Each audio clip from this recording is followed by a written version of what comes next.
दोस्तों, बिहार में ग्राम कचहरी सचिव की बहाली की वैकेंसी आई हुई है 1583 सीट। हालांकि ये आपके कॉन्ट्रैक्ट बेसिस यानी कि संविदा आधार पे है, लेकिन जो चीज़ें मैं बताऊंगा वो शायद आपको एक जॉब वाला ही बताएगा। हालांकि बहुत सारे जॉब वाले यूट्यूब पे भी हैं, तो वो बताएंगे, नहीं तो और आपको कोई नहीं बताएगा। आपको लग रहा होगा कि इसमें सैलरी तो मात्र 6,000 है, तो क्या ये जॉब करनी चाहिए, नहीं करनी चाहिए, फॉर्म भी अप्लाई करनी चाहिए, नहीं करनी चाहिए। तो मैं आपको जो चीज़ें बता रहा हूँ उसके बाद आप ज़रूर फॉर्म अप्लाई कीजिएगा। मैं जो बात बता रहा हूँ देखिएगा, कुछ दिन पहले एक न्यूज़ आई थी, 1-2 दिन पहले, कि आउटसोर्सिंग वाले जो कर्मचारी हैं उनको रेगुलर भर्ती में छूट मिलेगी। आउटसोर्सिंग एक होता है संविदा, एक होता है रेगुलर। बिहार में 3 तरह के कर्मचारी काम कर रहे हैं। एक तो हो गया जो हम लोग जैसा रेगुलर होते हैं, परमानेंट जिसे कहते हैं, जो कि रिक्रूटमेंट के थ्रू आते हैं। एक होता है कॉन्ट्रैक्ट बेसिस, उससे नीचे आते हैं, जिनका कि लगभग रेगुलर ही होता है, लेकिन कुछ कंडीशन इनके साथ अप्लाई नहीं होता है। उसके बाद होता है आउटसोर्सिंग। ठीक है, आउटसोर्सिंग का मतलब ये हो गया कि हाँ, हमको ज़रूरत है, रख लिए, जब मन हुआ निकाल दिए। ठीक है, उतना कागज़ पत्तर इसमें नहीं होता है। तो ये 3 स्टेजेज में काम करते हैं। इनको बताया गया है, 2 दिन पहले न्यूज़ आई है, और वो भी पेपर कटिंग मैंने टेलीग्राम में शेयर कर दिया था। नीचे डिस्क्रिप्शन बॉक्स में लिंक दिया हुआ है, वहाँ से जाके आप देख लीजिएगा, टेलीग्राम में मैंने शेयर कर दिया था। तो आउटसोर्सिंग वाले को रेगुलर भर्ती जो निकलती है उसमें छूट मिलेगी। छूट इन द सेंस कि आपको 1 साल आपने किया है तो 5 नंबर एक्स्ट्रा मिल जाएगा। तो आप समझ रहे हैं इस ज़माने में 5 नंबर एक्स्ट्रा लाना कितना बड़ा काम होता है। 2 साल काम किए हैं, 5 नंबर एक्स्ट्रा मिल जाएगा। और कॉन्ट्रैक्ट वाले को तो सीट ही रहती है, यानी कि कॉन्ट्रैक्ट में आपने जो है वो उसका 10% वैकेंसी रिजर्व कर दो, या 15% वैकेंसी रिजर्व कर लो, या इसको भी उसी तरीके का छूट कि आप 1 साल काम किए तो 5 नंबर आपको एक्स्ट्रा मिलेगा। और इनकी सैलरी काफ़ी होती है। ये जो रेगुलर सैलरी होती है, रेगुलर वाले बंदे का सैलरी होती है ना, उसके लगभग 2-4 हज़ार 5 हज़ार नीचे रहती है, और काम दोनों सेम ही करते हैं। ठीक है, तो यानी कि बिहार में संविदा का मतलब ही होता है रेगुलर, आज नहीं तो कल होना ही होना है।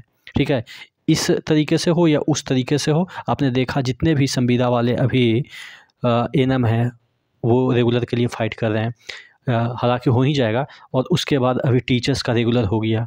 हालांकि थोड़े मोड़े एग्ज़ाम ले लिए, वो मैटर नहीं करता, एग्ज़ाम तो बस नाम मात्र का था। ठीक है, तो आपको रेगुलर हो जाएगा, इसलिए आपको भरनी है। मैंने इसलिए सबसे पहले बता दिया ताकि आप हीन भावना के साथ वीडियो ना देखें, अरे यार इतनी ही वैकेंसी है और इसमें तो ऐसा है कि रेगुलर होगा नहीं होगा।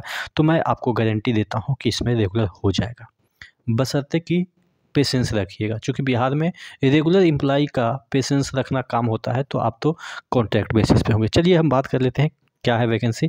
6,000 आपको यहाँ पे प्रति माह देय होगा, और आपके अपने ही प्रखंड में, आपके अपने पंचायत में ही पोस्टिंग होगा। तो घर में अगर बैठ के आपको 6,000 दे रहा है, कोई काम है नहीं, अब महीने में 1-2 दिन काम हो गया तो हो गया, नहीं तो जानबे करते हैं पंचायत वगैरह कितने दिन लगता है। ठीक है, तो यहाँ पे ग्राम कचहरी वगैरह कितने दिन लगता है, तो उसके जो भी कोई काम होंगे ना कागज़ से रिलेटेड, वही काम करना होता है। 6,000 आप समझिए कि फ्री फंड के मिल रहे हैं, और ऊपर से एक रुतबा है। ठीक है, उसमें कुछ ऊपर नीचे भी चलता है पैसा, तो ये भी चीज़ें हैं। इंटरमीडिएट इसका जो है वो योग्यता रखा गया है। सभी ज़िले मिला के यहाँ पे आपको 1583 टोटल वैकेंसी हैं। जो है वो आपके भारत के नागरिक हो, कोई भी आवेदन कर सकता है, बाहर के भी आदमी कर सकते हैं। ठीक है, जो आपका एज रखा गया है वो 37 रखा गया है। आपके जो आरक्षण है वो आपके कैटेगरी वाइज तो मिलती ही है। उसके बाद यहाँ पे अगर हम बात करें आरक्षण वगैरह जो है वो उसके नियम वगैरह लिखे गए हैं। नियोजन की प्रक्रिया ये पूरी तरीके से नियोजित है। ठीक है, नियोजन की प्रक्रिया आप इस वेबसाइट पे जाके अपना फॉर्म अप्लाई कर सकते हैं।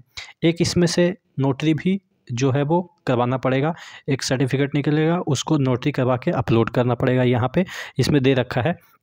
ठीक है, यहाँ पे अपलोड करना है जितने भी शपथ पत्र, देखिएगा वेबसाइट इस ना पे उपलब्ध शपथ पत्र की नोटरी से बना के अपलोड किया जाना होगा। और इसमें क्या होगा ना कि आपको एग्ज़ाम नहीं लिया जाएगा, डायरेक्ट मेधा सूची तैयार किया जाएगा। किस आधार पे? 12th के मार्क्स आपके जो सर्टिफिकेट में उसके आधार पे। अगर आपने ग्रेजुएशन कर रखा है तो 10% अंकों की तथा स्नातकोत्तर में 20% जो अंक है वो अधिमानदेय होगा। यानी कि आपके जो स्नातक यानी कि जो आपने बीए किया होगा या बीटेक किया होगा, जो भी किया होगा, उसके भी अंक जुड़ेंगे 10% और 20% अगर आपने एमए किया होगा यानी कि स्नातक के बाद का डिग्री लिया होगा तो वो भी सब इसमें काउंट होगा, ऐसा बताया जा रहा है। ठीक है, उसके बाद यहाँ पे अगर आपने ग्राम कचहरी सचिव पे कुछ अवधि बिताई होगी या कुछ ऐसा काम किया होगा तो उसके भी 1 साल का जो है वो यहाँ पे देखिएगा 2.5% अंक देय होगा। 6 मार्क्स से अधिक एक वर्ष मानते हुए अवधि को 2.5% अंक देय होगा। यहाँ पे आपको जो है परंतु इस प्रकार प्राप्त अंक 12.5% से अधिक नहीं होगा, यानी अनधिक नहीं होगा। कहने का मतलब ये है कि एक वर्ष का 2.5% का नंबर भी मिलेगा, 2.5% यानी कि 2.5 नंबर भी मिलेगा और इस तरीके से करते करते इतना अंक तक आपको मिल सकता है। तो देखिएगा इस आधार पे आपको मेधा सूची तैयार की जाएगी। तो कहने का मतलब ये है कि इसी तरीके से जब रेगुलर वैकेंसी आएगी तो वहाँ पे आपको इसी तरह का छूट मिलेगा। तो आपको कर लेनी चाहिए, कम से कम बेरोजगारी से तो बढ़िया है। ये वाला जो पीडीएफ है वो मैंने टेलीग्राम में शेयर कर दिया, तो वहाँ से जाके जो है वो आप देख सकते हैं कि कहाँ पे कितनी जो सीटें हैं ग्राम कचहरी आरक्षित कोटे किसके लिए, महिला है या अन्य के लिए है, पुरुष है किसके लिए है। ठीक है, और यहाँ पे आपको ग्राम कचहरी का नाम दे रखा है, आरक्षित कोटि का नाम दे रखा है, महिला व अन्य के बारे में बांका जिला का यहाँ पे दे रखा है, उसी तरीके से बेगूसराय ज़िले का। फिर तो इस तरीके से आप देख सकते हैं कि कौन से ज़िले में कितनी सीटें हैं और वहाँ पे आप अप्लाई कर सकते हैं कि नहीं कर सकते हैं, किसके लिए है आरक्षण, आरक्षित वर्ग के लिए है या सामान्य वर्ग के लिए है, महिला के लिए है, किसके लिए है, तो उसके अकॉर्डिंग आप अप्लाई कर सकते हैं। आशा करते हैं आप चीज़ों को समझे होंगे। नेक्स्ट वीडियो मिलते हैं, तब तक के लिए जय हिंद।